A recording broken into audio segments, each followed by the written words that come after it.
الحمد لله رب العالمين والصلاة والسلام على نبينا محمد وعلى آله وصحبه أجمعين. اللهم علمنا ما ينفعنا وانفعنا بما علمتنا وزدنا علما يا رب العالمين. اللهم فقهنا في الدين وعلمنا الحكمة والتأويل. أما بعد، السلام عليكم ورحمة الله وبركاته. Mes très chers frères et sœurs, donc je vous souhaite à toutes et à tous la bienvenue dans cette troisième série, troisième et dernière série avant le lancement officiel des cours, bi'idhnillah.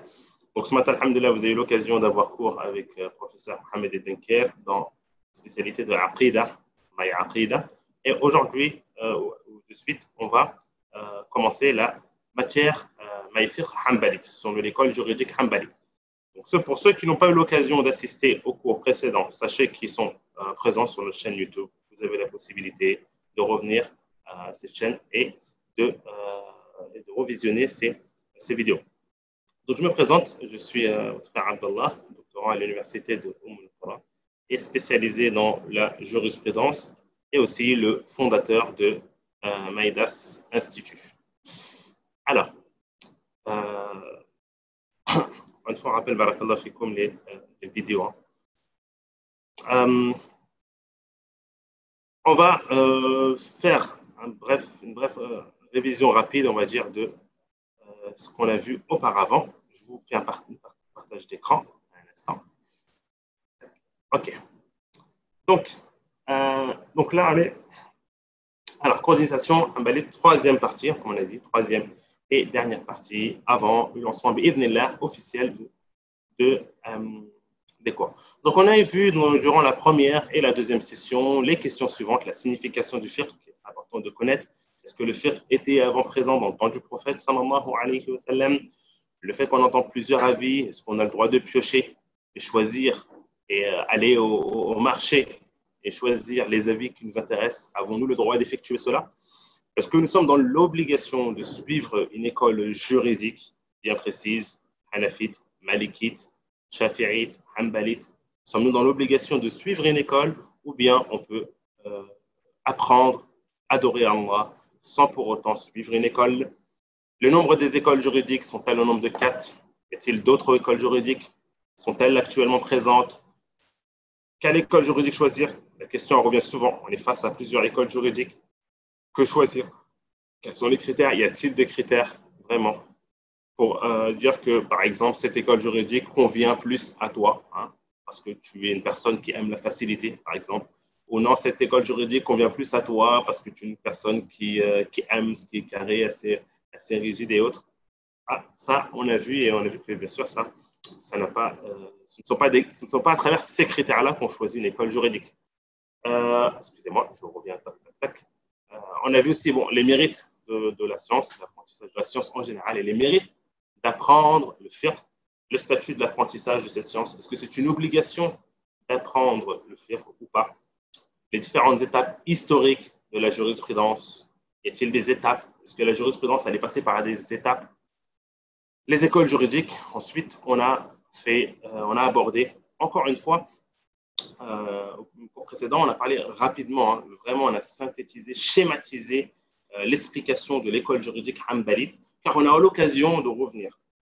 Il n'est pas sage, je pense qu'il n'est pas sage au début de s'étaler, parce que si on veut parler sur l'école hanbalite en soi, il nous faudrait plusieurs séances, plusieurs créneaux, et je ne pense pas qu'il soit sage dès le début, s'étaler, entrer dans les détails, dans l'histoire de l'école juridique des Hanbalites.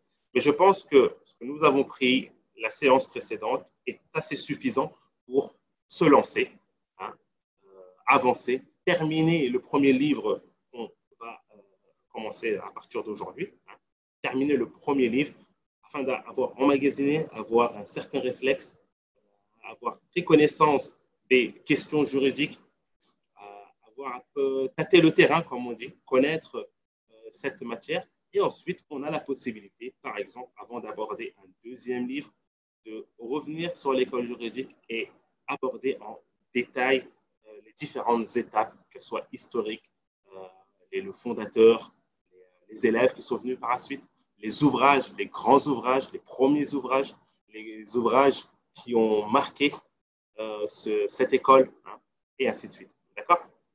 Donc, c'est pour ça. Ensuite, on avait abordé différentes questions juridiques, encore une fois. C'est durant la première et la deuxième session. Donc, on a apporté des questions juridiques. Ces questions juridiques sont pour avant tout apporter une réponse à des questions auxquelles vous êtes peut-être confrontés quotidiennement, mais c'est aussi pour vous donner un avant-goût de le faire, vous donner un avant-goût des questions juridiques, vous donner un avant-goût des cours, comment est-ce que cela se déroulera. D'accord? Tout ce qui est, bien sûr, support, les PDF ou bien les PowerPoint, vous retrouverez cela, Inch'Allah, dans votre espace étudiant. Donc, parmi les questions juridiques, les statuts des ablutions de la femme qui met du vernis à ongles, hein, ce statut des ablutions. On a abordé cette question en détail. Pouvons-nous essuyer sur nos chaussettes, hein? Est-ce qu'on a le droit d'essuyer sur les chaussettes ou bien ceci est interdit lorsque je refais mes ablutions? La lecture du Coran pour la femme qui a ses menstrues, comment elle procède? Peut-elle lire le Coran? On n'a pas le droit du tout de lire le Coran. Si elle a le droit, elle a le droit de toucher le Coran ou pas? Qu'est-ce que c'est que le Coran? Qu'est-ce que c'est que le Mus'haf? Ce sont des questions qu'on a vues auparavant. Pareil, d'autres questions encore liées au fiqh, d'accord? Le lieu de travail se trouve à une distance supérieure de 80 km. Est-ce que la personne est considérée comme voyageur, d'accord? D'autres questions aussi qui touchent la zakat, une personne qui est endettée, qui a des dettes, ou bien tout simplement son cousin, sa cousine lui doit de l'argent. Comment comptabiliser, comment calculer la zakat, d'accord? Pareil, d'autres questions qui ont touché le chapitre de la jurisprudence, un cas de figure qu'une personne qui doit prendre des médicaments, d'accord? Elle a la possibilité de jeûner. Je ne parle pas de la personne qui est malade et qui n'a pas la possibilité et la capacité de jeûner. Non, je parle du cas de figure de la personne qui a la possibilité de jeûner mais qui doit prendre des médicaments. Hein? Que faire?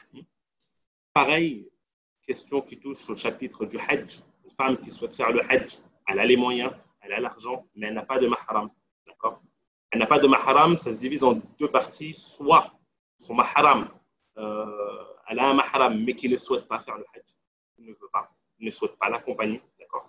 On a le deuxième cas de figure de la femme qui n'a pas, par exemple, du tout de mahram. Que faire dans ces cas de figure? Ensuite, on a abordé d'autres questions liées à la transaction, d'accord? Les intérêts en islam, quels sont les cas de figure, les différents cas de figure d'intérêt. Pareil, le mariage, hein? Est-ce qu'on peut évoquer toutes les conditions du contrat, dans le contrat de mariage? Est-ce qu'on a le droit de venir avec une longue liste? Est-ce que toutes les conditions qu'on évoque sont des conditions qui sont valables? Hein? On a abordé cela, on a divisé les conditions en trois parties. Ensuite, on s'est arrêté à cela et il nous manquait une question à aborder qui est la question liée au divorce et c'est la question qu'on va aborder de suite. Avant cela, avez-vous des questions par rapport à ce qui a été évoqué avant? Avez-vous des questions par rapport à cela? Si c'est le cas, écoute, on prend 2 minutes histoire de se mettre dans le bain. Si vous avez des questions par rapport aux 2 séances précédentes, par rapport aux questions qui ont été évoquées, si vous n'étiez pas présent aux séances précédentes, avez-vous des questions par rapport à ça? Sinon, on passe au divorce.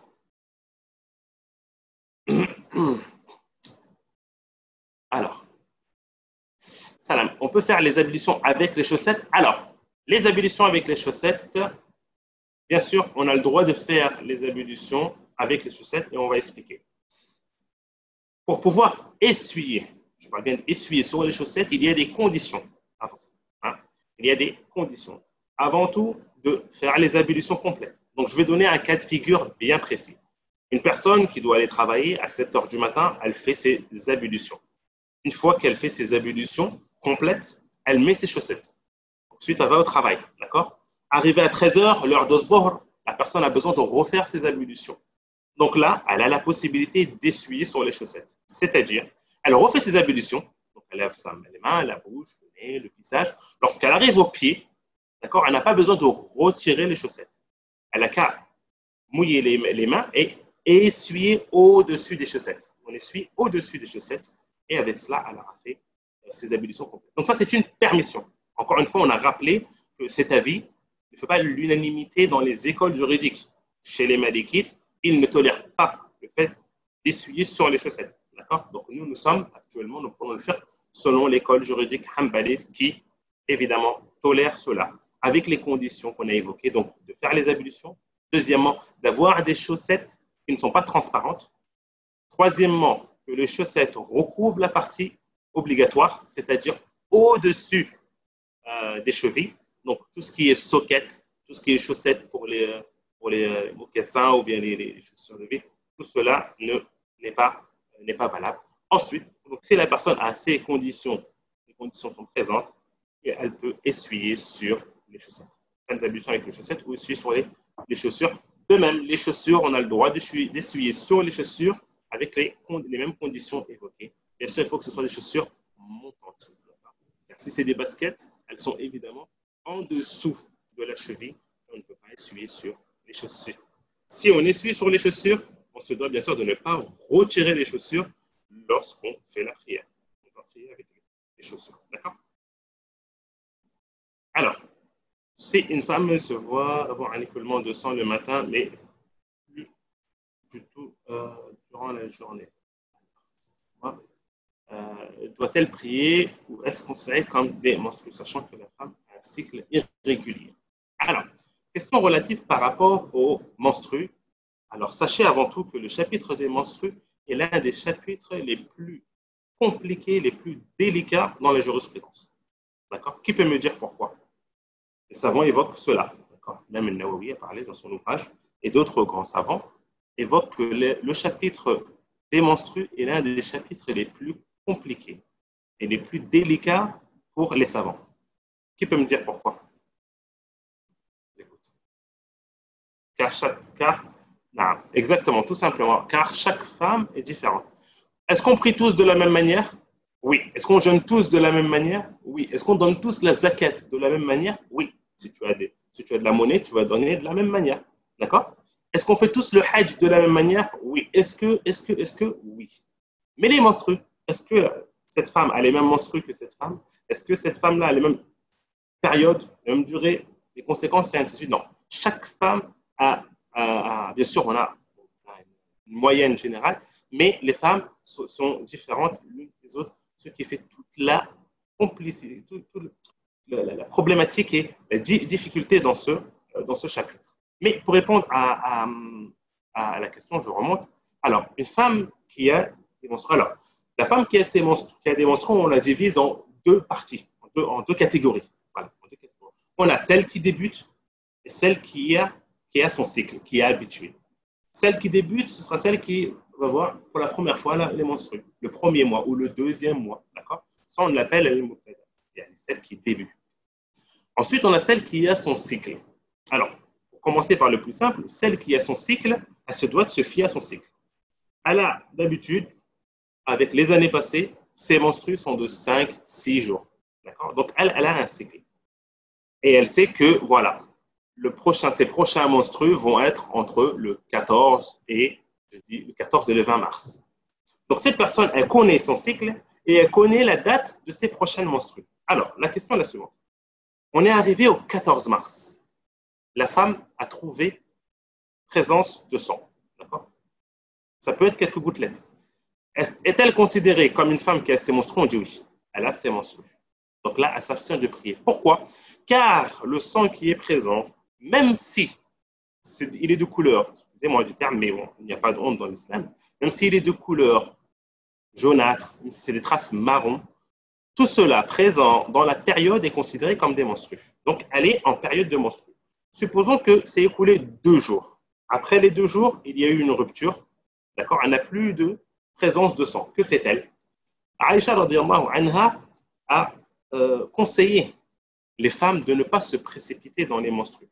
C'est-à-dire, lorsqu'elle voit qu'elle n'a plus l'écoulement de sang s'est arrêté, eh bien d'attendre un petit peu. D'attendre combien de temps? 6 jours, 7 jours? Non. D'attendre une période afin d'avoir la certitude qu'on est pur. Car on a toujours ce moment de doute lorsque l'écoulement de sang s'arrête, forcément, la femme n'a pas une certitude que c'est fini, sauf s'il y a l'apparition des signes de la pureté, comme les pertes blanches. Mais si l'un des signes n'est pas présent, la femme n'est pas sûre, elle est dans le doute. Donc, elle attend. Elle attend. C'est possible que si l'écoulement de sang a eu lieu, s'est arrêté le matin, eh bien, elle attend de voir la fin d'après-midi. Qu'est-ce qui se passe? Est-ce que le sang est présent ou pas? Si le sang revient, elle est toujours dans sa période de menstruer et elle s'abstient de prier. Si le sang n'est plus présent, il s'est arrêté, donc là, elle a le droit de se purifier et de prier. D'accord? Elle s'est purifiée, elle a prié, le sang est revenu. Que faire? Est-elle considérée comme pécheresse? Elle a commis un péché auparavant du fait qu'elle a prié? On dit non. Pourquoi? Parce qu'elle a pris en compte la certitude. On adore Allah Azza wa Jalla avec certitude. Donc elle a eu la certitude, la conviction qu'elle est pure. Donc elle a prié, il n'y a aucun mal. Si le sang revient et qu'elle est toujours dans sa période, ou bien qu'elle n'a pas dépassé la période maximale des menstrues, qui est de 15 jours, eh ben, elle se doit de donner cela, de prendre en compte, de considérer qu'elle est en période de menstrues. D'accord? Mais il y a aussi un autre point très important concernant la personne qui a des écoulements de sang après sa période habituelle. Cet élément important est d'analyser le sang. Et ceci est très, très important. Analyser le sang selon 3 critères. Le sang démenstrué est défini par 3 critères. Ils disent que c'est un sang qui est épais. D'accord? Donc, ce n'est pas un sang qui est fluide, liquide. Deuxièmement, ils disent que c'est un sang qui est noir. Bien sûr, noir, ça ne veut pas dire en noir, hein, mais rouge, c'est un rouge sombre. Ce n'est pas un rouge vif. Et troisièmement, c'est un sang qui a une odeur.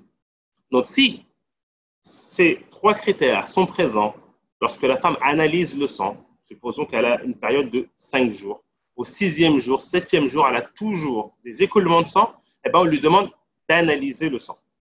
Si elle trouve ces 3 critères présents, c'est des sangs de menstrues. S'il s'avère que non, le sang est très liquide, le sang est rouge vif, il n'a pas d'odeur, eh bien là, elle peut considérer que c'est de la métrorragie, que ce n'est pas du sang. Dans ce cas, elle prie. D'accord? Je pense que j'ai été assez clair sur cette question, mais c'est une question aussi qu'on va aborder par la suite lorsqu'on va aborder le chapitre des menstrues en détail. Alors, si plus jeune en avait connaissance, alors juste rapidement, alors tout ce qu'on a, ça je vais les aborder après. Ces questions, on va peut-être me donner la zakat. D'accord. Ben, juste, excusez-moi, je ferme la porte-question, on avance et je reviens juste après. D'accord? Alors, comment divorcer sa femme? Comment divorcer ma femme? Est-ce que le divorce est quelque chose de mauvais? Est-ce que le divorce est un signe d'échec? D'accord? Alhamdulillah, cette religion, la religion de l'islam, est une religion de juste milieu. Allah Azza wa Jal a légiféré pour ses serviteurs les bonnes règles et les bonnes questions, on va dire, juridiques. Donc Allah Azza wa Jal a toléré, a permis à l'homme de divorcer sa femme, car ce n'est pas forcément tous les couples qui s'entendent. On peut arriver à un terme, à un moment où la seule solution est le divorce. Et ils évoquent un hadith qui est faible, mais le sens est authentique, quand il dit que abrad al-halal ilallah talaq, que la chose halal la plus détestée auprès d'Allah Azza wa Jalla est le divorce, d'accord? Donc c'est un hadith qui est faible, mais le sens est bon. Dans le terme où on se doit d'utiliser cette permission en dernier recours. Voilà, en dernier recours. Hein? فإن خفتم شقاق بينهما فبعثوا حكما من أهله وحكما من أهلها. Allah Azza wa Jalla nous a donné la conduite à suivre lors d'une discorde, lors d'une dispute. Si vous avez peur, Allah dit dans Surat An-Nisa, si vous avez peur qu'une séparation ait lieu entre les deux, envoyez donc un juge de sa famille, en parlant de l'homme, et envoyez un juge de sa famille, en parlant de la femme. S'ils veulent seulement la médiation, hein, qu'il y ait un arrangement, hein, Allah Azza wa Jalla va leur faciliter. Donc, on a une étape avant de médiation à mettre en place avant d'arriver à cette étape qui est le divorce. Mais si c'est le cas, que faire? Comment divorcer? Alors, on attend un peu de tout. Hein. Donc, pour divorcer la femme, il faut impérativement que les conditions suivantes soient réunies pour que le divorce soit valable. Je vous ai fait un petit schéma. Avant tout, alors, je parle là de ces conditions, les trois conditions-là, de prononcer le divorce une seule fois. C'est-à-dire, tu dis à ta femme, je te divorce. Tu ne dis pas, je te divorce, je te divorce, je te divorce. Tu ne le répètes pas trois fois. Tu le répètes une seule fois. D'accord? Deuxièmement, que la femme ne soit pas en période de menstrue. Tu n'as pas le droit de divorcer ta femme lorsqu'elle est en période de menstrue. D'accord? Tu te dois d'attendre qu'elle termine cette période-là. Je vais évoquer la preuve par la suite. Troisième et dernière condition, ne pas avoir eu de rapport depuis la fin des menstrues. Donc, tu n'as pas le droit de divorcer ta femme durant les menstrues. Elle a terminé sa période de menstrues. Le jour où elle a terminé sa période de menstrues et le jour où tu souhaites la divorcer, entre les deux, est-ce qu'il y a eu des rapports ou pas? D'accord? S'il y a eu des rapports, tu n'as pas le droit de la divorcer. C'est possible que durant cette période, elle est tombée enceinte. Donc, elle est tombée enceinte de toi, elle va porter un enfant de toi, ça risquerait d'être problématique peut-être par la suite. D'accord? Donc, on a ces trois conditions. Ces trois conditions, comme je vous l'ai mis en bas, c'est le divorce comment? C'est le divorce, excusez-moi, c'est le divorce selon la sunna. Ce qu'on appelle le divorce selon la sunna. Si une personne souhaite divorcer sa femme selon la sunna, il doit apporter ces trois conditions. Prononcer une seule fois le divorce, car le prononcer trois fois, c'est une innovation. Que la femme ne soit pas en période de menstrue, car divorcer sa femme en période de menstrue est une innovation. Troisièmement, ne pas avoir eu des rapports avec elle, car le fait de l'avoir divorcée après avoir eu des rapports est aussi une innovation. Tout cela a été évoqué dans le hadith de Ibn Omar, lorsque Omar radiyallahu anhu, est venu voir le prophète sallallahu alayhi wa sallam pour exposer le cas de son fils, Ibn Omar, Abdullah, en lui disant que Abdullah, son fils, a divorcé sa femme en période de menstrue. Et Nabi sallallahu alayhi wa sallam a dit quoi? Murhu fal yuraji'aha. Ordonne-lui de la reprendre. D'accord? Ensuite, il la garde jusqu'à ce qu'elle ait ses menstrues. Elle se purifie. D'accord? Ensuite, s'il souhaite, il la divorce. D'accord? Donc ça, c'est la conduite à suivre lorsqu'on souhaite divorcer sa femme. OK. Une des questions que je pose, vous allez me poser, qui est, si une personne n'a pas respecté ces conditions, est-ce que le divorce est valable? Ou bien le divorce n'est pas valable? Je vous écoute. Je vous dis, le divorce est un échec? Forcément, je ne sais pas si c'est forcément un échec. Si la personne, l'homme, n'a pas respecté ces conditions, est-ce que le divorce est effectif ou pas? Alors, on dit non. On dit non, qu'il n'est pas valable. D'autres réponses? Ah, oui, on dit que oui, c'est valable.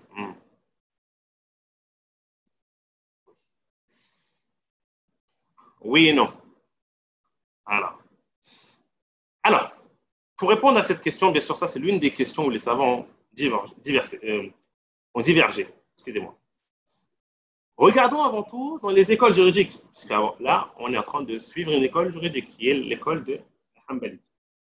Regardons cette école juridique-là. Toutes les écoles juridiques, les 4 écoles juridiques, sont d'accord que si une personne, elle divorce sa femme 3 fois, par exemple, d'accord? Divorce sa femme pendant les périodes de menstrues, divorce sa femme après avoir eu des rapports, que le divorce est effectif et valable. D'accord? Que le divorce est effectif et valable. Les 4 écoles juridiques sont d'accord avec ça. Surtout concernant le premier cas de figure, qui est celui qui divorce sa femme 3 fois, qui lui dit, il en a marre et lui dit, je te divorce, je te divorce, je te divorce. Il l'a prononcé 3 fois. Est-ce que ces 3 fois-là, sa femme lui devient interdite ou pas? Lorsqu'on regarde les écoles juridiques, ils ont un avis très strict dessus et ils te disent que la personne qui divorce sa femme est divorcée. Qu'il est prononcé une fois ou 3 fois durant les menstrues, durant une période où elle était pure, qu'il ait eu des rapports avec elle ou non. D'accord? Donc les écoles juridiques sont très claires par rapport à ça. Ensuite, mes très chers frères et sœurs, et je me dois de vous évoquer cet avis, parce qu'aujourd'hui, lorsqu'on regarde, que ce soit dans les instances juridiques dans les pays musulmans, que ce soit auprès des gens de science, des savants, dans les centres islamiques, dans les mosquées, les imams, les muftis, la plupart, et je n'exagère pas si je dis que 90% d'entre eux ne prennent pas l'avis les écoles juridiques. Pourquoi? Parce qu'on vit actuellement une problématique sociale au niveau des couples et le pourcentage de divorce a explosé. Donc, afin de préserver les familles, ces responsables, ces dirigeants, ces juges hein, ont délaissé l'avis des écoles juridiques pour prendre l'avis de Cheikh al-Islam Ibn Taymiyyah. Alors, Cheikh al-Islam Ibn Taymiyyah avait cet avis qu'il a mis en avant, qui est que la personne qui qui divorce sa femme 3 fois d'affilée, ce divorce n'est pas comptabilisé. Pourquoi? Parce que tout simplement, c'est un divorce qu'on appelle un talaq bid'i, un divorce qui est une innovation. Et si c'est une innovation, ceci n'est pas valable. Donc, ça, c'est la théorie de Cheikh al-Islam Taymiyyah. Il a même été emprisonné. L'une des causes pour laquelle il a été emprisonné, d'ailleurs, il est mort de cela, c'est le fait qu'il ait évoqué cette fatwa et que les gens dans son temps, les savants dans son temps, ont considéré qu'il entrait en contradiction avec l'ijma', avec le consensus des savants, et il a été emprisonné pour cela. Et aujourd'hui, toutes les grandes instances, les juges, les imams, les responsables des centres islamiques prennent de cet avis la plupart. Pourquoi? Parce qu'ils se disent, si on prend l'avis des écoles juridiques, eh ben, aujourd'hui, on ne trouverait quasiment aucun couple. D'accord? Donc ça, c'est pour un peu pour répondre autour de cette question. Je remonte voir rapidement s'il y a des questions par rapport à ça. Alors, si je n'ai pas connaissance de nos règles, nous sommes responsables malgré tout. Alors, si plus jeune, on n'avait pas connaissance de certaines règles, tout dépend en fait, c'est quoi ces règles. Parce que si une personne, dans son enfance, elle n'avait pas la connaissance de l'obligation de la prière, et jusqu'à l'âge de 20 ans, elle n'a pas prié, est-ce qu'on lui dit par exemple, de 13 ans, l'âge où tu étais pubère, jusqu'à 20 ans, tu rattrapes tes prières? Ça, c'est un avis qui est évoqué. D'accord? Mais au sahih, la réalité, c'est que non, la personne qui n'a pas prié auparavant, parce qu'on ne connaissait pas les statuts, parce qu'on ne connaissait pas les règles, on ne lui demande pas de rattraper ses prières. D'accord? Au sahih, c'est qu'elle ne demande pas de rattraper ses prières. Alors, je n'étais pas là à la dernière séance, et j'ai une question par rapport à la zakat. Est-ce qu'en tant que femme, on peut donner la zakat à nos frères et sœurs? Alors, la zakat, pour les bénéficiaires de la zakat, ils disent, les savants, qu'on ne donne pas à toute personne qui hérite de notre part. C'est-à-dire, si toi, demain, tu meurs, est-ce que, dans le cas de figure présent, est-ce que ton frère et ta sœur vont toucher à l'héritage, ou bien du fait que tu as un garçon, une fille, un mari, un papa et une maman, ce sont eux qui vont hériter, et leur présence fait obstacle à tes frères et sœurs, et eux, ils n'héritent pas. Si ton papa, ta maman, ton mari, par exemple, tu as un fils, tu as une fille, ces 4 figures-là sont présents, ça fait obstacle aux frères et sœurs. Les frères et sœurs n'héritent pas. Si c'est dans ce cas, oui, tu as le droit de donner à ton frère et ta sœur, et c'est encore mieux, parce que c'est une sadaqa wasila.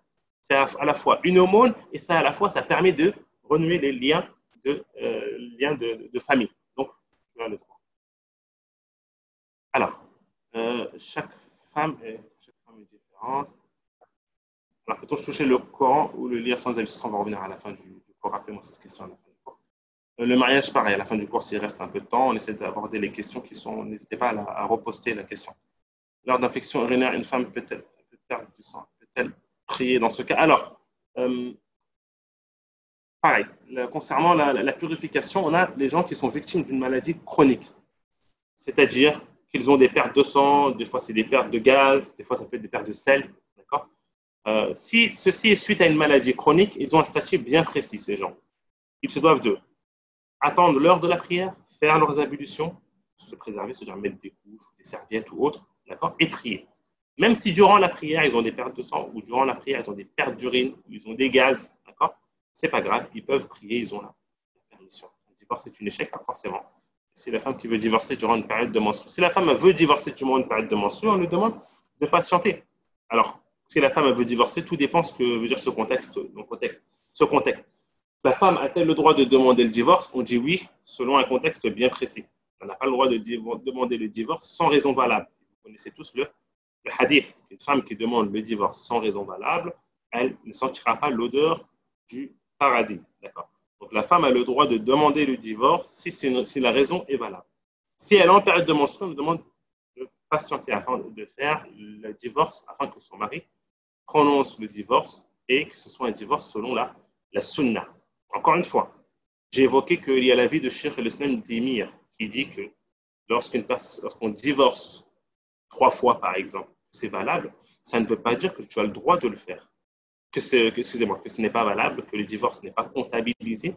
Ceci ne veut pas dire que tu as le droit de divorcer ta femme 3 fois. Non, tu n'as pas le droit, parce que ça reste un acte interdit. D'accord? Alors,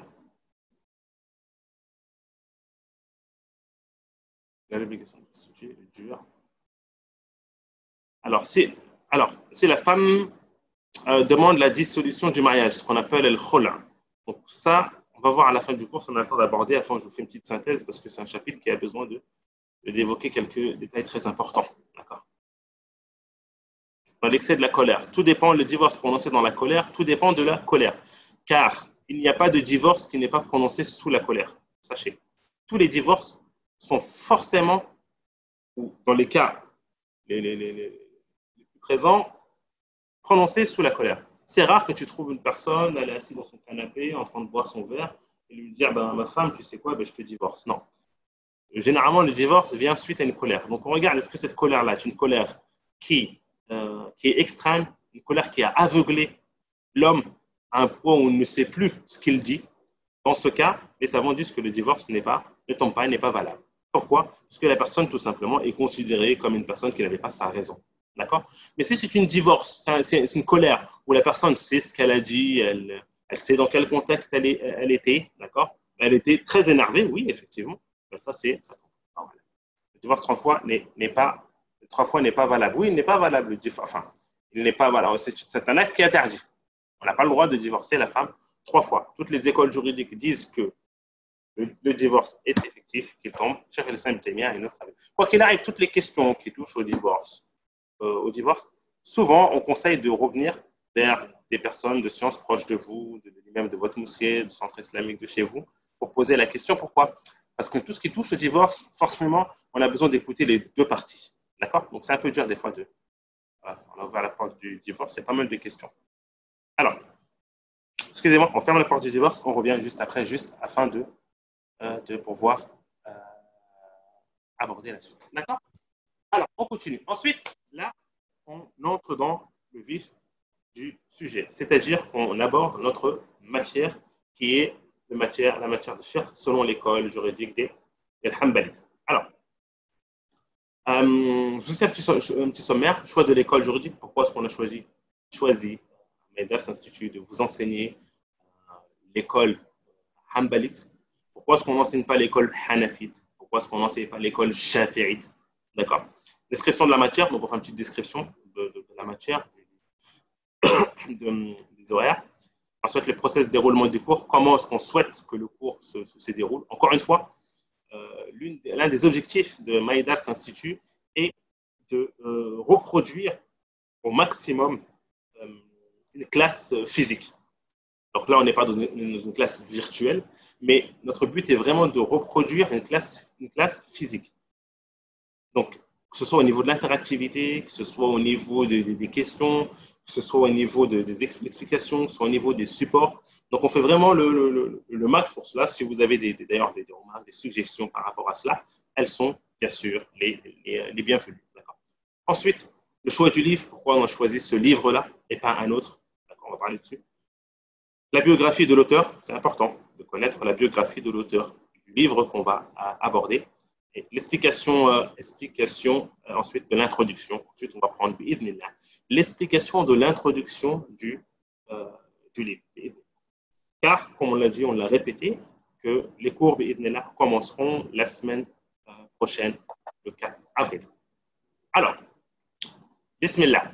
Alors, le choix de l'école juridique. Pourquoi est-ce qu'on a choisi l'école Hanbali? Je vous ai marqué que le choix de l'école juridique a été fait selon un besoin dans les pays francophones. Alors, pourquoi on a choisi Hanbali et Maliki? Pourquoi est-ce qu'on a ces deux écoles juridiques? Encore une fois, ce n'est pas parce qu'on aime ou on préfère ces écoles juridiques, non.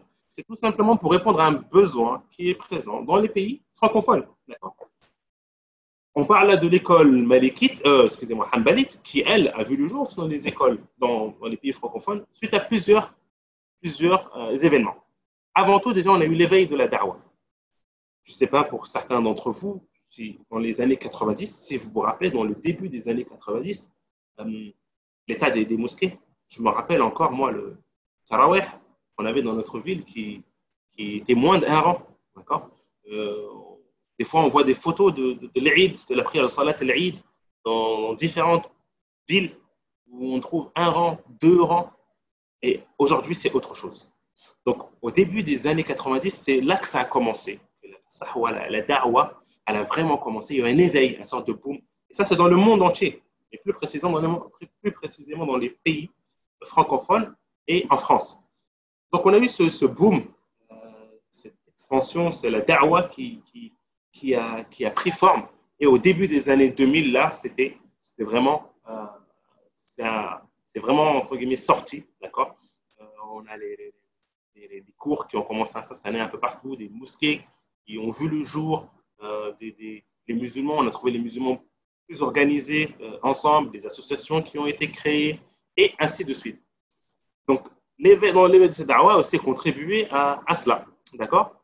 Deuxième point, on a la présence du madhab hanbali, surtout hanbali, encore une fois, je le rappelle, car la plupart des musulmans présents en France ou dans les pays francophones sont souvent des musulmans issus d'origine de pays du Maghreb, soit le Maroc, l'Algérie, la Tunisie ou encore le Sénégal, le Mali, la Mauritanie et autres, qui tous ces pays sont et suivent l'école malikite. Donc nos parents, lorsqu'ils sont venus dans les années 60, un peu avant, un peu après, ils sont venus avec ces habitudes, avec cette doctrine, d'accord, avec les statuts de cette école juridique. Mais suite à la da'wah qu'on a évoquée au début des années 2000, mais suite aussi à la subvention de nombreuses mosquées en Europe, d'accord, bah, forcément, l'effet, la politique a sa place aussi dans l'expansion, dans la présence d'une école juridique dans un lieu. Oui, la politique a sa place. Donc, certains pays, par la da'wah, par la politique, ne juge pas leurs intentions, ont construit des mosquées un peu partout. Et le fait qu'ils ont construit des mosquées, forcément, ceci a eu un effet. D'accord. Et construire une mosquée, c'est à la fois extrapoler, faire sortir des limites, des frontières, l'école juridique de ce pays. Donc, on a trouvé en France des personnes qui sont intéressées, qui suivent l'école hanbalite. De même, dans les années 2000 et jusqu'à nos jours, on a des savants qui ont été mis en avant. Et beaucoup de ces savants, je ne dis pas tous, attention, je n'exagère pas, beaucoup de ces savants sont issus des pays du Moyen-Orient, d'accord. Et les pays du Moyen-Orient suivent l'école, pour la plupart, l'école hanbalite. Donc, les personnes qui, en France, en Europe, sont intéressées, aiment la pédagogie de ces savants, vont suivre ces savants, c'est-à-dire suivre leur avis. Donc, c'est indirectement apporter l'école juridique hanbalite en France. D'accord. Et aussi, bien sûr, on a aussi le retour de certains étudiants aussi qui ont étudié, ont pris un cursus complet dans ces pays, et généralement, ces pays enseignent le madhab hanbalite. Pour ceux qui se sont rendus au Moyen-Orient, ceux qui se sont rendus en Égypte, ce sera l'école chafi'ite, d'accord. Ceux qui se sont rendus dans nos pays d'origine, ce sera bien sûr l'école malikite, et ainsi de suite. Donc, tous ces points font que l'école hanbalite a trouvé sa place en Occident. D'accord. Déroulement des cours, on va parler de cours. Donc, Maïfir Hanbalite, on a 3 heures par semaine, 2 heures qui seront le week-end, le samedi, d'accord, et 1 heure de révision, de questions, de soutien. Je ne veux pas dire aide de devoir parce que ça ferait un peu scolaire, mais de soutien. C'est vraiment un créneau qui sera ouvert à vous. Si vous avez rencontré des difficultés, de grandes difficultés durant le cours, vous avez besoin de revenir sur certains points en détail, certaines notions qui n'ont pas été acquises, et ainsi de suite. Donc, cette heure de révision permettra vraiment d'échange, de mettre en place un suivi personnalisé de l'élève afin de s'assurer qu'on avance tous ensemble et qu'on atteigne ses objectifs. D'accord. Donc, le cours, généralement, on va essayer de faire, quand il sera de 2h45 de cours, ensuite faire laisser la place aux questions. laisser aussi la place à une pause, d'accord, c'est important. Laisser la place à une pause pour ensuite revenir, avec plus de concentration, continuer le cours et laisser ensuite une place, encore une fois, aux questions. Il est possible qu'on a beaucoup de questions. Vous avez beaucoup de questions, ce qui est tout à fait normal, légitime. On souhaite y répondre, mais des fois, le temps, voilà, le temps, il manque. Il n'y a aucun mal à ce qu'on prenne du créneau de révision pour revenir sur ces questions. Il n'y a aucun mal si vous avez des questions. De même, vous pouvez envoyer vos questions par mail. Si elles sont adressées à un professeur en particulier, vous pouvez le mettre en objet, d'accord? Et l'équipe se chargera de transférer cette question au professeur.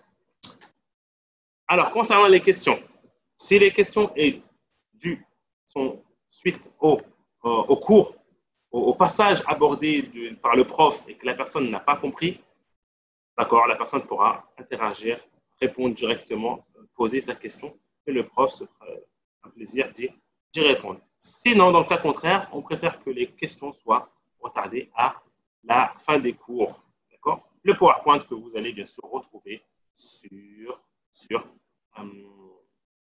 l'espace, bien sûr, sur votre espace étudiant, Inch'Allah. Alors, je reviens vite fait au chat pour voir si on a quelques questions. Le divorce.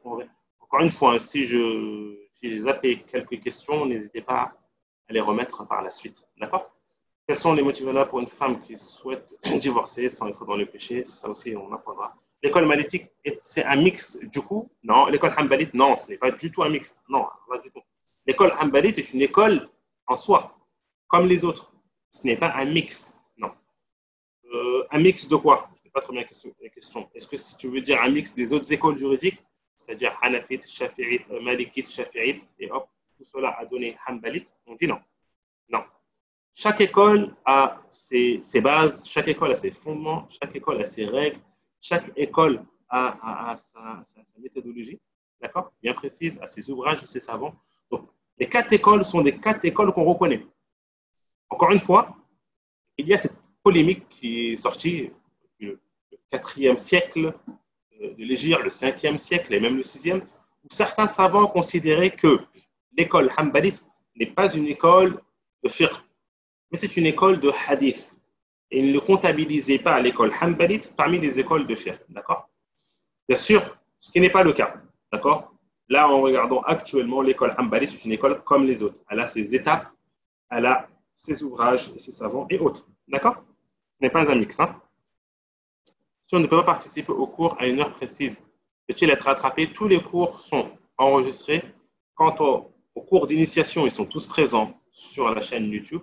Et aux cours qui commenceront la semaine prochaine, ils sont tous enregistrés et présents sur votre espace étudiant, Inch'Allah. Où se trouve la différence entre l'école hanbalite et malikite? En effet, beaucoup d'entre nous sommes issus des Sanaïens. Alors, si on parle de différence, il y a énormément de différences entre les deux écoles. Il faut cibler la question. Déjà, ce sont au niveau des usul, au niveau des bases, elles sont différentes. C'est-à-dire, chaque école juridique a sa méthodologie lorsqu'elle aborde une question, qui est le Coran, la Sunna, l'Ijma', le consensus des savants. Là, ils sont tous d'accord. Ce tronçon-là, toutes les écoles juridiques sont d'accord. Ensuite, il y a les divergences. Certains vont évoquer l'analogie, le qiyas, la comparaison. D'autres non. On va mettre en avant Amal Ahl al-Madina, ce qui est le cas des Malikites, hein, les actions, les avis des gens de Médine. Car l'imam Malik disait que les gens de Médine sont ceux qui sont mieux placés pour connaître la sunna. Car c'est là où est-ce que le prophète sallam a vécu, la révélation, une partie de la révélation a eu lieu à Médine, et ainsi de suite. Donc l'imam Malik, il met en avant les actions de Amal al-Madina à d'autres fondements. Donc là, c'est l'une des différences. Deuxièmement, l'une des grosses différences aussi est que l'imam Malik, lui, a écrit des ouvrages. C'est-à-dire a mis en avant ses avis. Il a écrit. Quant à l'imam Ahmed, il n'a pas écrit d'ouvrage. Et il ne voulait pas cela. Ce sont ses élèves, ses disciples, par la suite, eux ont écrit des ouvrages et ont mis en avant les avis de l'imam Ahmed. D'accord? L'imam Malik a ses avis à lui, l'école malikite aussi, d'accord, qui ne sont pas, comment dire, et on va le prendre par la suite, qui ne sont pas aussi nombreux que chez les Hanbalites. Chez les Hanbalites, l'une des grandes difficultés dans l'école juridique Hanbalite, bon, cette difficulté, vous n'allez pas faire face à ces difficultés maintenant, mais par la suite, peut-être dans 2 ans, dans 3 ans, on aura terminé plusieurs livres, encore une fois, car la méthodologie, la méthode de Maïdars on procède nous par livre, non par niveau. D'accord? Par livre. Chaque livre est une étape. D'accord? Et c'est afin, encore une fois, de rassembler la méthode traditionnelle adaptée à notre mode, à notre contexte actuel, au contexte actuel. D'accord? Donc, on regarde l'une des particularités, l'une des difficultés chez les Hanbalites, c'est qu'il y a plusieurs riwayat, plusieurs versions. Ceux qui ont rapporté les avis de l'imam Ahmed, des fois, entre eux, ils ont apporté plusieurs versions. Ces plusieurs versions sont soit basées sur la compréhension de la personne, d'accord, ou bien, ce qui n'est pas souvent le cas, ou bien suite à une question qui a été posée à l'imam Ahmed.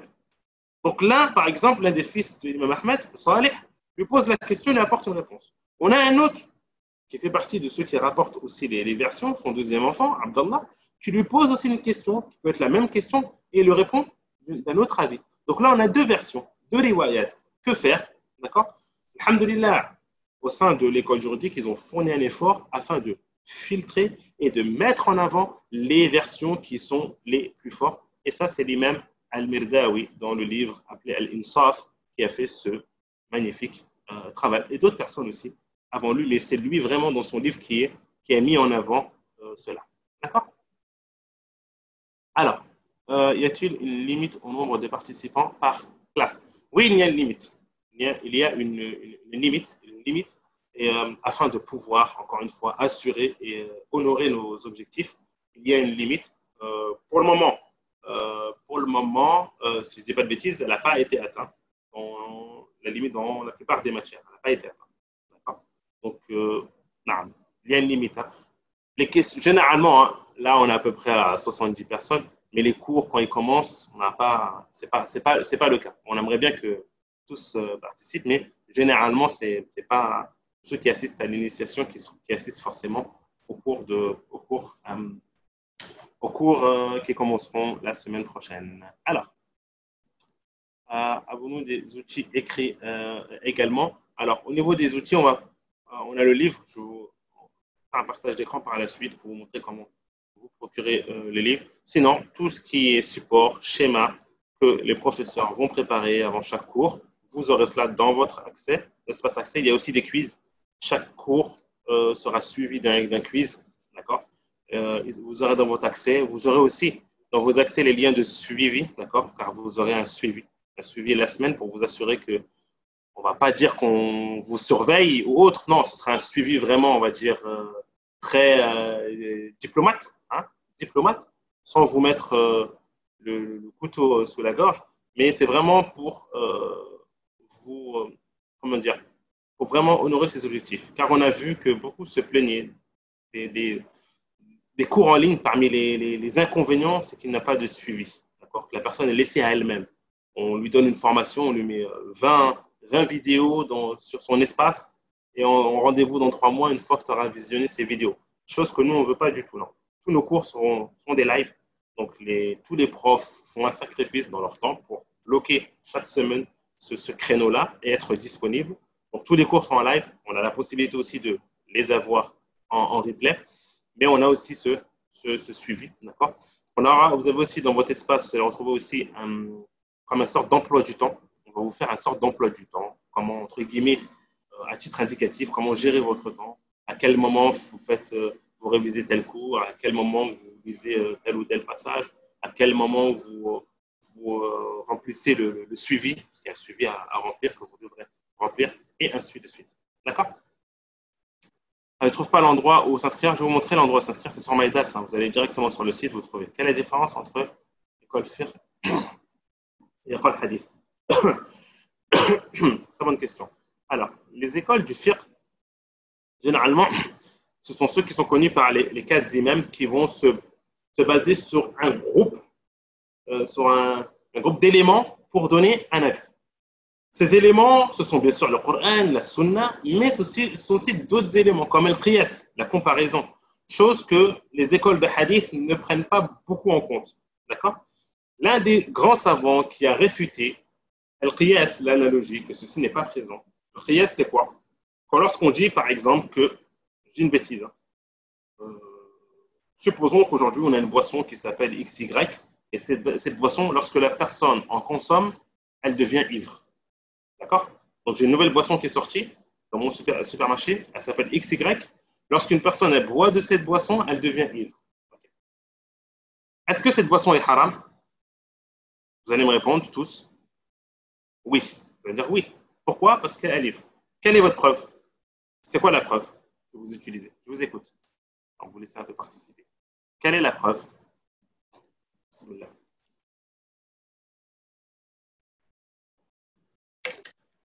Alhamdulillah.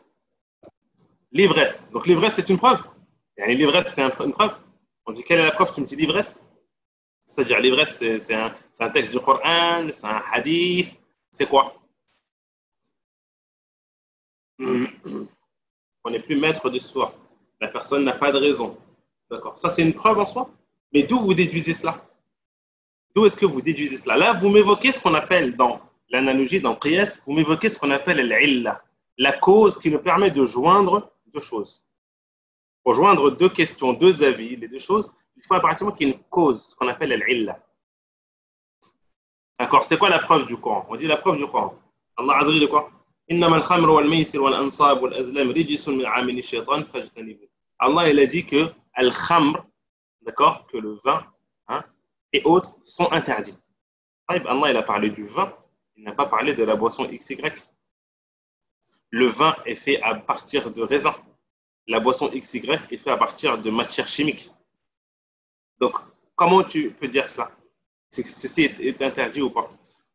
Donc, en fait, je vous dis ça parce qu'il y a un grand savant qui s'appelle Ibn Hazm qui, lui, est catégorique qu'il n'y a pas de comparaison. On ne peut pas faire une comparaison. Nous, on va dire que la boisson XY est interdite en nous référant à l'alcool et au verset. Pourquoi? Parce que si on regarde les composants, on dit que là, l'alcool, c'est fait de raisin. Donc là, c'est pas fait. Non, on ne regarde pas ça, on regarde la cause. On ne regarde pas que c'est fait de raisin. On dit que l'alcool ici, elle rend ivre. Allah Azza wa Jalla a interdit selon cela. La boisson XY, elle rend ivre, comme l'alcool. Donc la cause, c'est l'ivresse comme l'alcool. De ce fait, la boisson XY devient interdite. Ok? On n'a pas regardé la base. C'est fait de quoi? D'accord? Donc ça, c'est ce qu'on appelle l'analogie, ce qu'on appelle le qiyas. D'accord? Donc certaines écoles juridiques le retardent, d'autres le mettent en avant. D'accord? Donc lorsqu'on regarde les écoles de hadith, eux, ils vont plus se concentrer sur les textes. Quand je dis les textes, sur les hadiths. Et ils vont déduire les statuts de cela. À partir du moment où le hadith il est faible, ils ne vont pas le prendre en compte. Contrairement aux fuqaha, contrairement aux écoles juridiques qui peuvent utiliser le hadith daïf, dans certains cas, dans certaines conditions, d'accord, afin d'avancer et mettre en avant un statut. Car un hadith il peut être faible dans sa chaîne de transmission, mais avoir un sens qui est correct. Il est faible dans sa chaîne de transmission. Dans la chaîne de transmission, on a une personne qui n'est pas fiable, de ce fait, le hadith est faible, mais le sens est correct. Donc, les savants des écoles juridiques, eux, s'ils trouvent que le sens est correct et que la chaîne de transmission est faible, ils vont prendre quand même de ce hadith. Contrairement aux écoles de hadith. Le hadith, il est faible, on ne le prend pas. D'accord? Ça, c'est vraiment pour schématiser, mais il y a énormément d'autres points. D'accord? Alors, une femme qui veut divorcer, divorce, on a dit qu'on va apprendre par la suite. Il y a une date limite d'inscription. Il n'y a pas alors. Les dates d'inscription sont vraiment ouvertes. S'inscrire avant est mieux afin de débuter avec tout le monde. Mais une fois le lancement, c'est-à-dire à partir du 4 avril, on va laisser un laps de temps, on ne s'est pas encore concerté par rapport à ça. Est-ce que c'est une semaine ou deux ou jusqu'à Ramadan pour fermer les inscriptions? Parce que là, la session sera lancée, les cours seront lancés et voilà. Une personne s'inscrit un mois après, 2 mois après, ce sera assez difficile, même si les cours sont ouverts en replay. Mais on va laisser une période qui sera assez souple. D'accord? Donc, on va faire la même présentation du cours concernant Maïfir Malikite. Oui, Inch'Allah, les professeurs, j'ai passé le message pour que chaque professeur présente le cours. Après, la présentation sera selon le professeur, mais j'ai passé le message et la consigne que chaque personne fasse une présentation du cours, surtout avant de commencer. Est-ce qu'il y a une certification? Oui, ça c'est un point que on a évoqué, qu'on n'a pas mis en avant, d'accord? Mais on a dit qu'on avançait par livre. À la fin de chaque livre, une fois que la personne aura suivi, l'élève aura suivi le livre, on lui remet une sorte d'ijaza, une sorte d'attestation signée de la part du professeur et du responsable de l'institut, et qui montre que cette personne-là a suivi ce cursus-là, ce livre entier qui a représenté tant d'heures et qu'il a bien rempli, il était assidu, fait les devoirs au niveau du suivi, était la personne, on mettra ça en avant. Et je ne vous cache pas qu'il y a énormément d'idées autour de MyDAS, on essaie vraiment comment dire ça, d'améliorer. Il y a l'idée de fait, on est en train de voir peut-être avec des universités connues dans le monde pour pourquoi pas avoir leur appui au niveau de la certification. C'est deux choses qu'on est en train de voir pour le moment. Le plus important, c'est vraiment de se lancer. Ça arrive qu'on va finir ce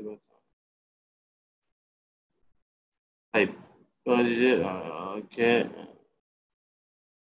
Il sera possible dans quelques temps de commencer un deuxième cursus.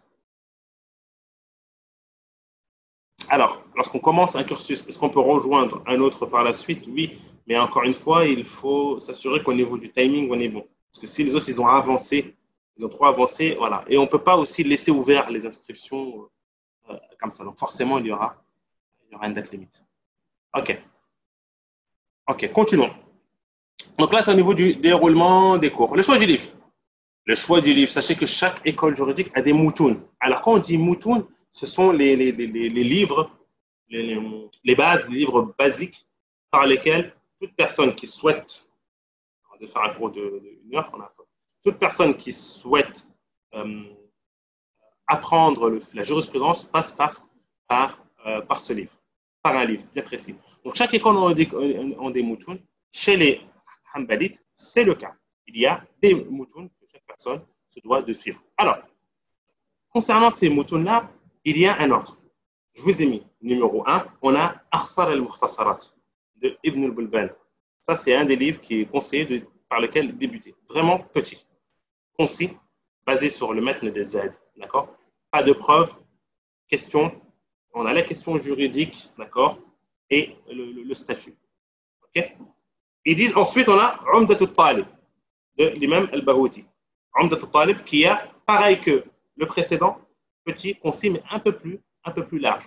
Les deux ouvrages abordent tous les chapitres de la jurisprudence. D'accord? Le pasteur pose la question, oui, mais pourquoi est-ce qu'on commence alors par Umdat al-Fiqh de Ibn Qudama? Pourquoi est-ce qu'on commence par Umdat al-Fiqh et pourquoi est-ce qu'on ne commence pas par Akhsar al-Mukhtasarat? Alors, sachez que déjà d'une, Akhsar al-Mukhtasarat, nous on est face à un handicap, c'est que nos cours sont en français. Qui dit cours en français, il faut impérativement trouver un support traduit et présent en français, ce qui n'est pas le cas, malheureusement. Akhsar al-Mukhtasarat, à moins que je me trompe, il n'est pas présent en français. Umdat al-Talib de l'imam al-Bahouti n'est pas présent en français.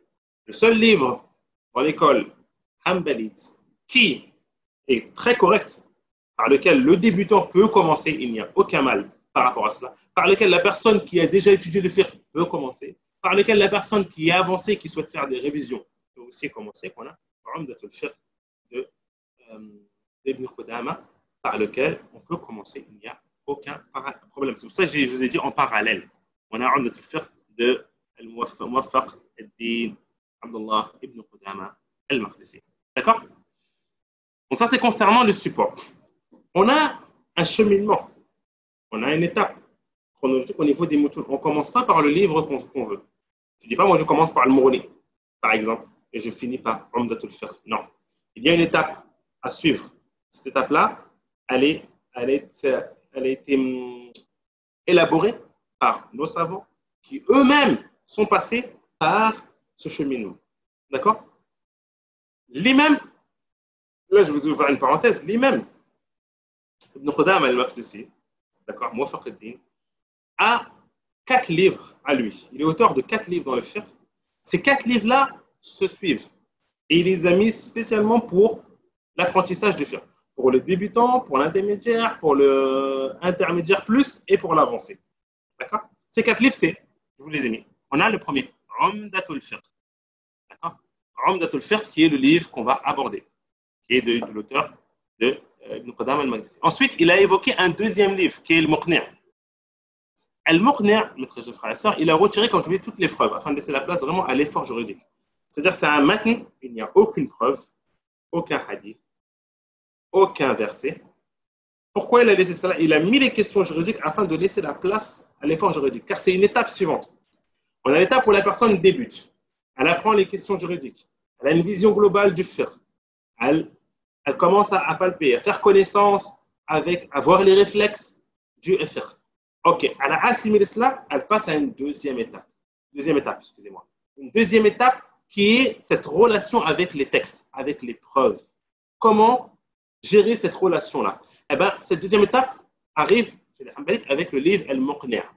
Il a retiré les preuves pour que l'élève fournisse l'effort et acquiert les automatismes et le réflexe de al-ijtihad, qui est l'effort. D'accord? Ensuite, on a un troisième livre, ou un intermédiaire plus, qui est le Kafi. D'accord? Pareil, le Kafi, il a évoqué une version dans le madhab. Il n'a pas évoqué plusieurs versions. Une seule version dans le madhab avec les preuves.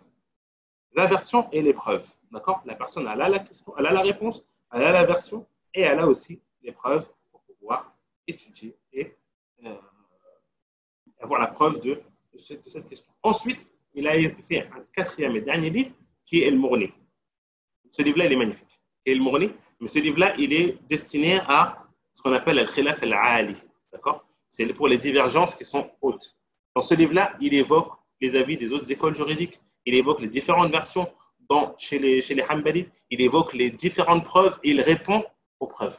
Donc, c'est vraiment un livre qui est complet, qui est présent ici, qui est en 15 volumes. C'est un livre qui est magnifique. Il est vraiment, vraiment, vraiment magnifique. Les savants des autres écoles juridiques consultent ce livre. Tu vas trouver des savants hanafites, des savants malikites, des savants shafi'ites qui reviennent à ce livre. D'accord? Donc là, c'est vraiment pour schématiser les livres et évoquer pourquoi est-ce qu'on a choisi Umdatul Fiqh de Muwaffaq et Ibn Qudama al-Maqdisi. Donc, pourquoi on a choisi ce livre? Avant tout, parce que les phrases sont simples, faciles à comprendre. C'est vraiment, et l'auteur l'a évoqué dans l'introduction. Deuxièmement, que l'auteur évoque un hadith authentique au début de chaque chapitre. Ça, c'est important. Ça. Il commence par un hadith. Et lorsqu'il évoque ce hadith authentique, il déduit de ce hadith les différentes questions. L'ordre des questions juridiques, il commence par le fondement, c'est-à-dire il commence par les questions qui sont en rapport avec le hadith qu'il a évoqué et il évoque tout ce qui en découle, sans s'étaler bien sûr. Et le livre, c'est le seul livre traduit en français pour les débutants. Alors, avant de prendre la biographie de l'auteur, je ne sais pas, on va peut-être voir, ou même peut-être s'arrêter là, je ne sais pas. On ne veut pas trop vous charger. Je reviens rapidement aux questions.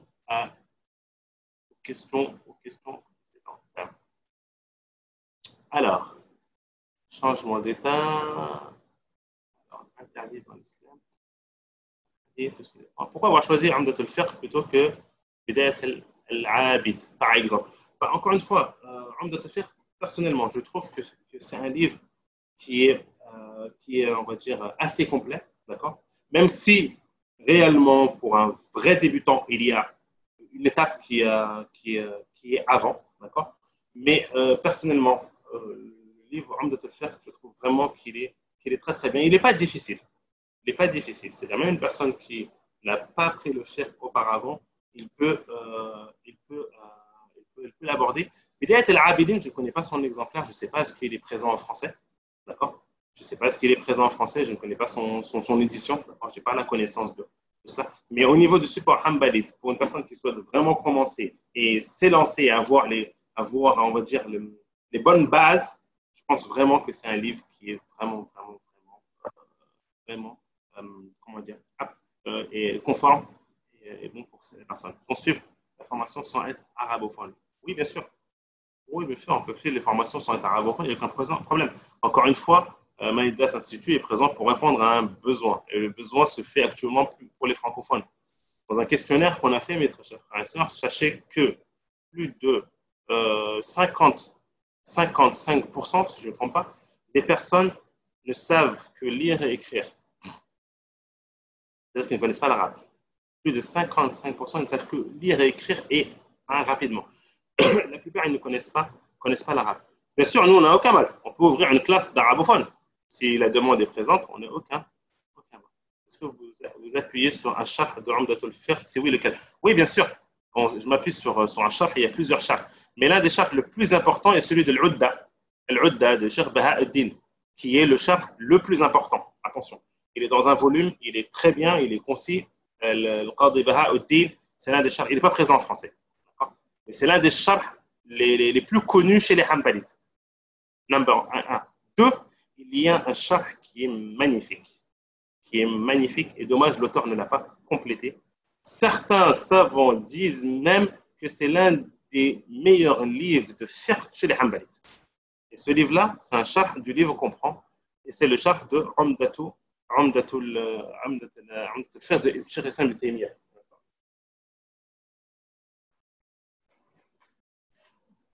Umdatul Fiqh de Cheikh Islam ibn Taymiyyah, avec une nouvelle édition en arabe.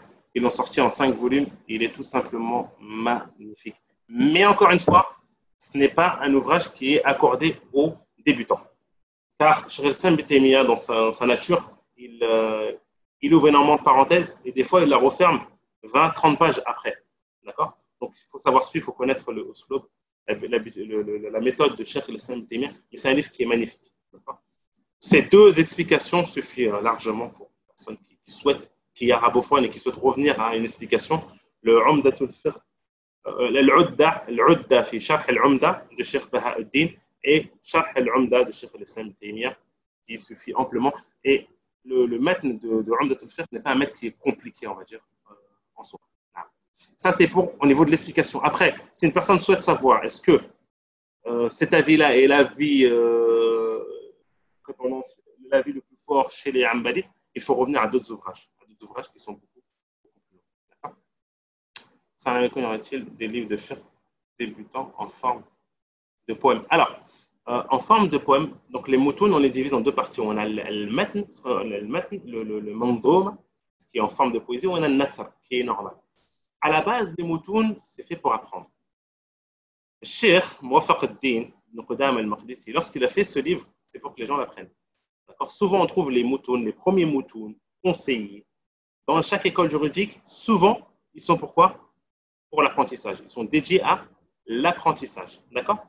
Donc, encore une fois, nous, on ne souhaite pas mettre la pression à l'élève, mais ce qui sera demandé dans les devoirs, lorsqu'on commencera la formation, c'est de faire une synthèse de chaque cours et de maîtriser cette synthèse. D'accord? Je ne sais pas si je dois traduire en français. Ah oui, exactement. Alors, pour les prochains livres, comment on va faire? On va tout simplement prendre les ouvrages qui sont présents et les traduire. On n'aura pas le choix que par la suite de les traduire et faire des blocs. Voilà, module 1, cours 2, cours 3. On traduira chaque passage. On n'a pas le choix. Peut-être d'ici là, les autres livres seront présents, ou bien d'ici là, toute la formation, toute la session se transformera en arabophone.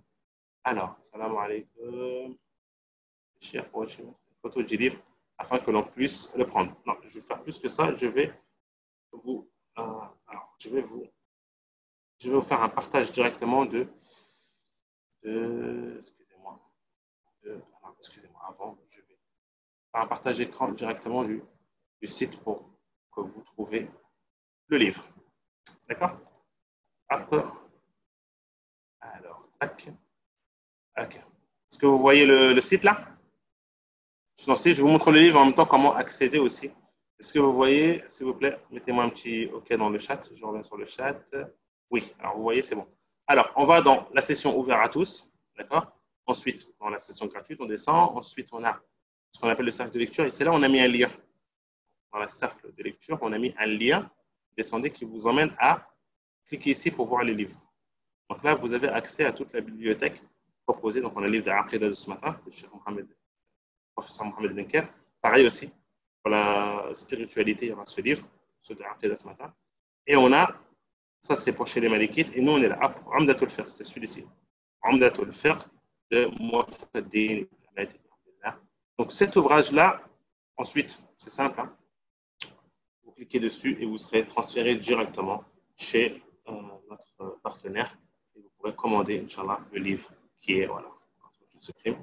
Vous avez directement Umdat al-Fiqh et ensuite vous finalisez votre commande. D'accord? Donc c'est celui-ci le livre, Umdat al-Fiqh. On commence à partir, bi'idhnillah, de la semaine prochaine. Alors, l'aqida ou le fiqh, je dois choisir une formation, mais je ne sais pas laquelle. Alors, celui qui est débutant, qui choisit une formation, il ne sait pas laquelle, avant tout, il regarde qu'est-ce qu'il aime faire. Est-ce qu'il aime plus se spécialiser dans le fiqh, plus dans l'aqida? D'accord? C'est pour ça qu'on a proposé deux programmes différents. On a le programme Maïdars et le programme à la carte. Une personne dit, moi, j'aime bien l'aqida. Je veux me spécialiser dans l'aqida, mais je veux aussi apprendre dans le fiqh. Donc, qu'est-ce qu'on va faire à la personne? Elle prend une formule Maï-Aqida plus. Elle aura droit à l'Aqida et pour 5 € en plus par mois, elle aura droit à prendre une autre matière, de prendre le fiqh, de prendre la sira, par exemple. D'accord? De prendre la formule pour elle. D'accord? Donc, la personne regarde avant tout ce qu'elle veut faire, ce qu'elle souhaite plus apprendre. Et ensuite, si elle veut prendre le fiqh, elle se spécialise dans le fiqh et elle prend l'option à la carte, une matière en plus. D'accord?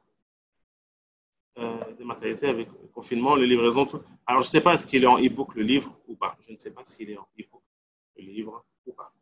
Alors, je pense qu'on va s'arrêter là, à moins que vous voulez qu'on continue un peu. Hein, à moins que vous voulez qu'on continue un peu l'introduction, sinon on s'arrête là. Je vous écoute rapidement. Sinon, on revient sur... alors, où on s'inscrit, encore une fois, bon... on s'inscrit, je vous fais un partage d'écran.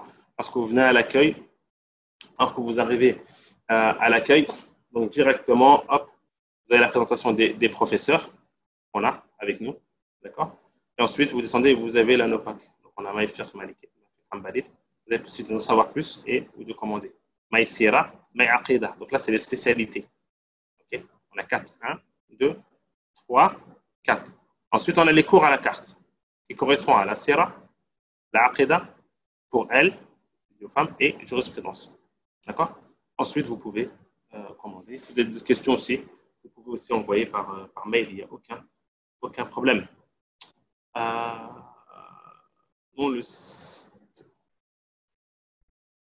Alors, donc pour les débutants, il faut commencer par l'Aqida. Par quelle matière commencer? D'accord. Par quelle matière commencer? Si la personne qui débute, elle n'a pas appris du tout l'Aqida, quoi qu'il arrive, le débutant, il a besoin de tout. Quand je dis qu'il a besoin de tout, c'est-à-dire qu'il a besoin de l'Aqida, mais il a aussi besoin de fiqh, comme il a aussi besoin de la sira. Donc, bien sûr, l'une des premières choses, des choses les plus importantes qui est demandée aux serviteurs, c'est d'adorer Allah Azza wa Jal. Je n'ai créé les djinns et les êtres humains que pour qu'ils m'adorent. Donc, on se doit d'adorer Allah Azza wa Jal, de l'unifier. Donc, l'apprentissage de l'Aqida est très important et fondamental. De même que de connaître, avoir la réponse aux écoles, réponse à des questions juridiques auxquelles on est confronté tous les jours est aussi important. Donc, encore une fois, si tu souhaites te spécialiser dans l'Aqida et prendre option fiqh, tu peux.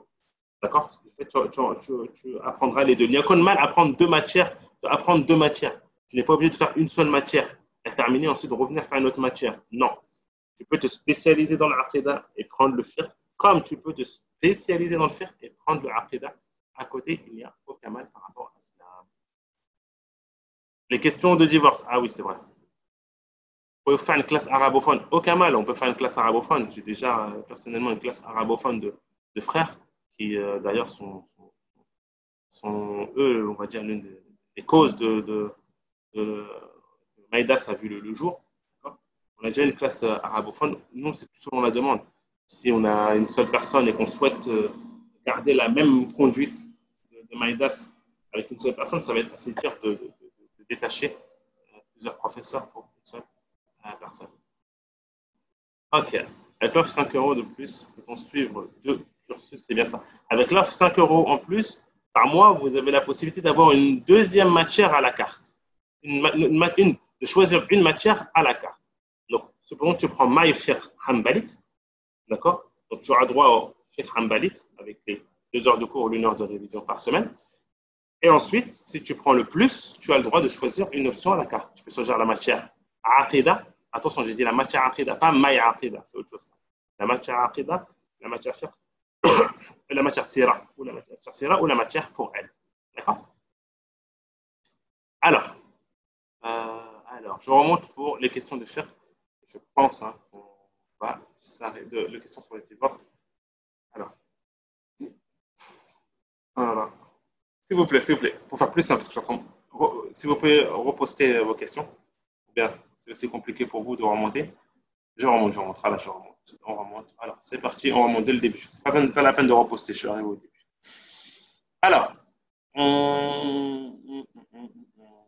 concernant le divorce, chaque femme est différente. La femme est différente. Ok. J'ai toujours pas de femme. Et si une femme est divorcée par un menstruation, elle a répondu. Alors, une demande de la dissolution du mariage, elle est obligée de restituer le divorce. Alors, concernant le fait de la femme qui procède à ce qu'on appelle le khul. Alors, encore une fois, on va schématiser, on ne peut pas détailler tout, parce que le temps ne suffira pas. Le khul est la séparation, ce qu'on appelle la séparation à l'amiable. C'est quelque chose qui est présent, islamiquement parlant, dans le hadith de Fatima bint Qais, la femme de Qais, qui est venue voir le prophète sallallahu alayhi wa sallam en se plaignant de son mari, comme quoi qu'elle ne se plaint pas du côté religieux de son mari, mais qu'elle a peur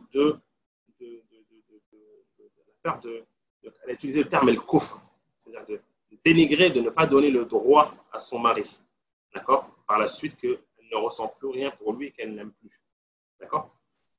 Donc, le Nabi sallallahu alayhi wa sallam l'a orienté vers ce qu'on appelle al-khul'. Est-ce que tu es prêt à lui rendre le jardin? Le jardin, c'était la dot. Elle lui a dit oui.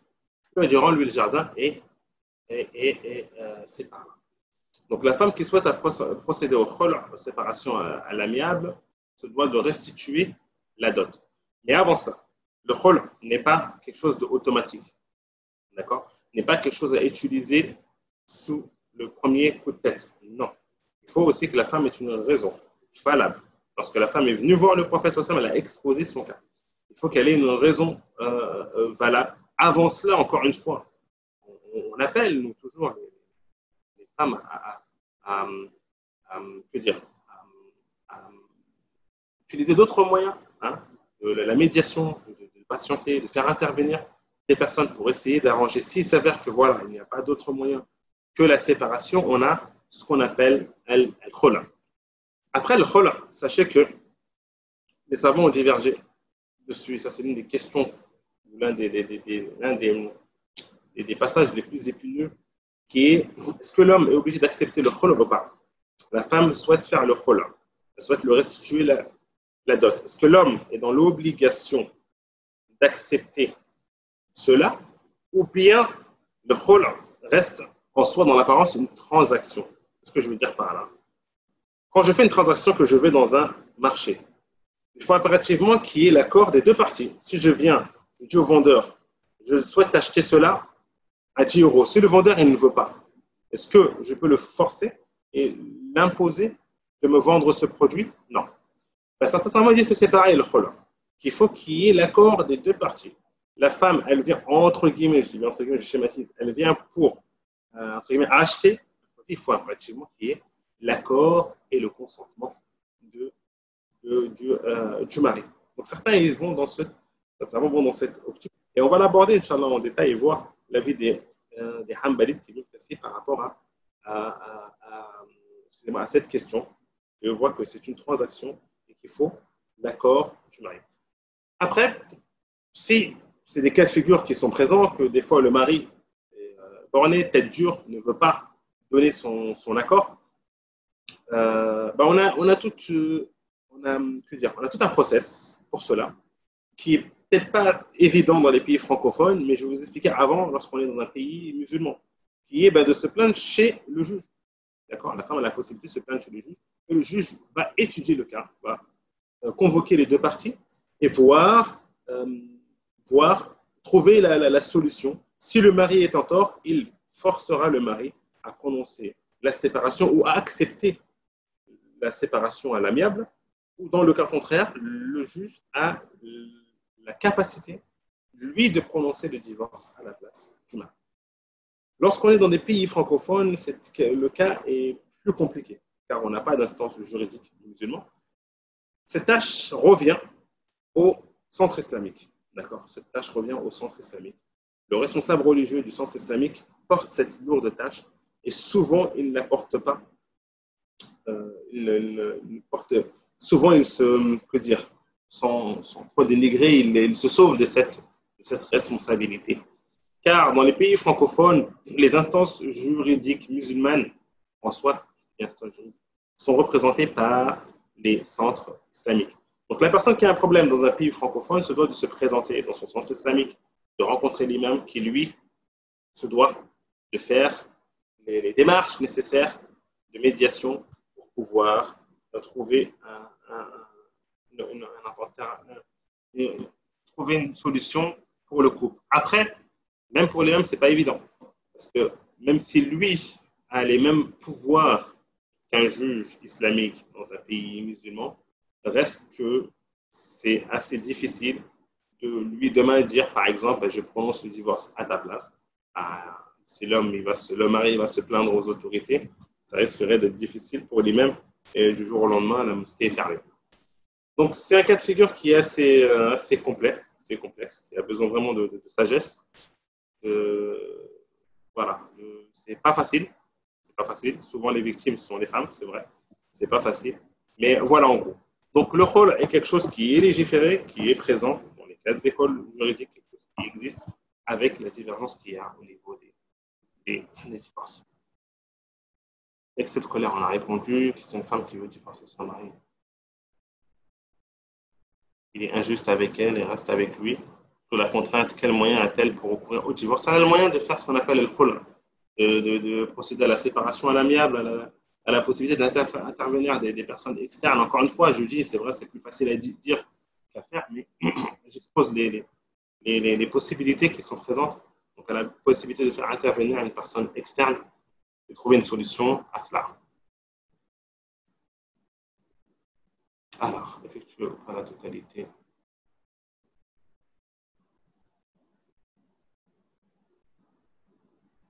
L'éloignement est un critère, si oui, quelle sera la durée? L'éloignement, je n'ai pas compris l'éloignement. Ibrahim Sani, si tu peux formuler ta question.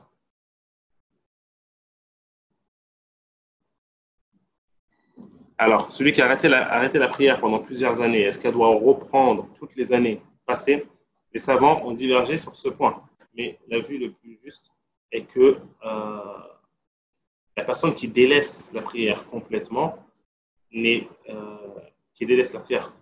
suivez-moi bien ce que je dis, complètement, n'est pas musulman. Ça, c'est l'avis qui est sahih.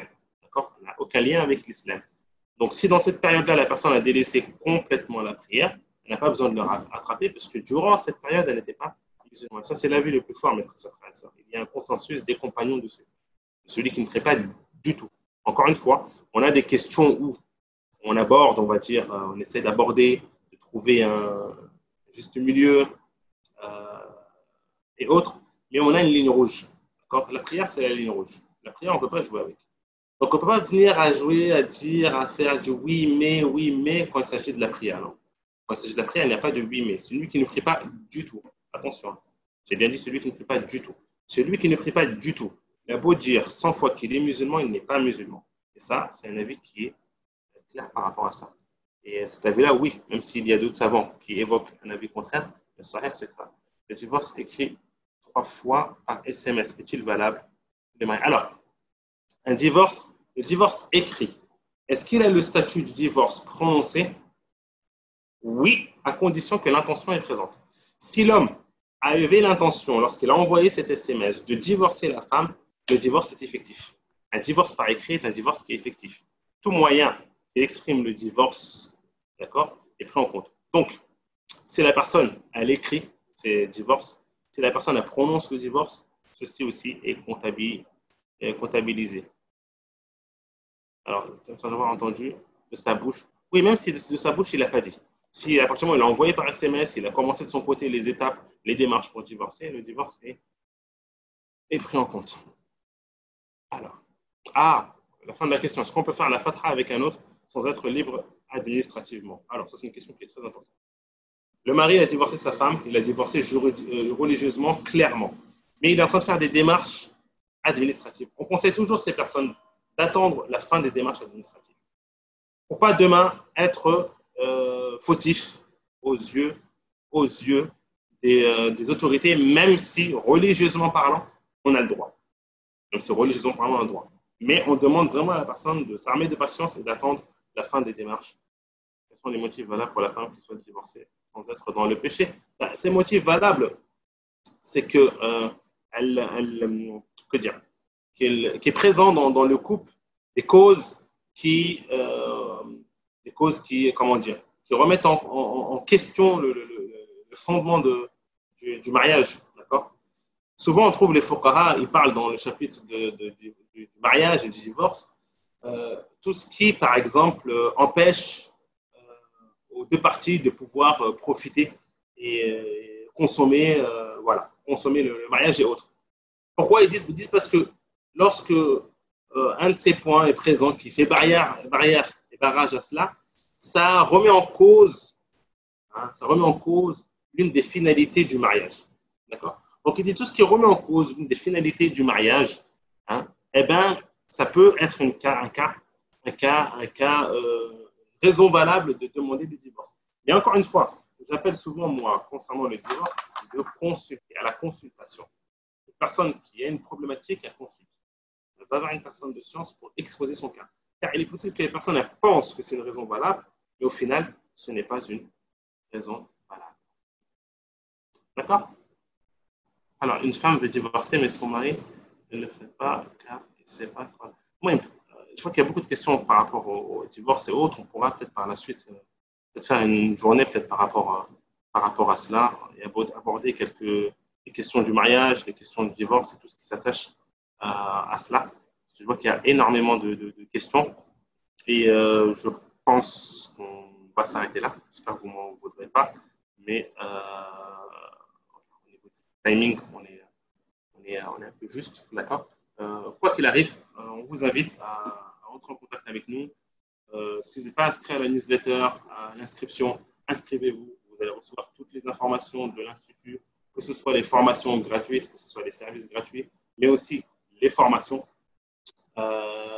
Concernant les formations, il n'est pas trop tard. On vous invite vraiment à vous inscrire et à profiter de ce projet qui, encore une fois, je pense, est un projet qui est vraiment bon et adapté au public francophone, un projet qui rassemble énormément d'intervenants. Et je cesserai de le dire que la force de Maïdas Institute est à travers ces intervenants qui sont tous diplômés, qui ont tous l'expérience dans la dawa, dans l'enseignement, qui ont une pédagogie.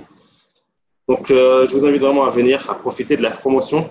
La promotion de 30% est effectivement terminée, mais vous avez toujours la promotion de 15% qui ne durera pas longtemps jusqu'à le début des cours, d'accord, jusqu'au 3 avril. Si vous avez des questions, n'hésitez pas à comment on appelle ça, à nous les envoyer par mail et autres. Suivez-nous sur les réseaux sociaux. Barakallahu fikoum de votre suivi, de votre assiduité, en espérant vraiment avoir répondu à une partie de votre demande à travers ces cours d'initiation gratuits. Il y en aura peut-être d'autres, on ne sait pas. À la base, il devrait y avoir une troisième session avec le contexte actuel, avec la demande. Les demandes, vous avez été nombreux aussi à demander. Avec la demande, on a mis en place une troisième session. Ce sera la dernière avant le début des cours. On ne sait pas. Peut-être qu'il y aura d'autres sessions. Peut-être pas. On ne sait pas. qu'Allah Azza wa Jalla vous récompense et vous facilite. Encore une fois, barakallahu fikum. Allahu a'lam. Wa sallallahu ala nabiyyina Muhammad wa ala alihi wa sahbihi ajma'in. Barakallahu fikum.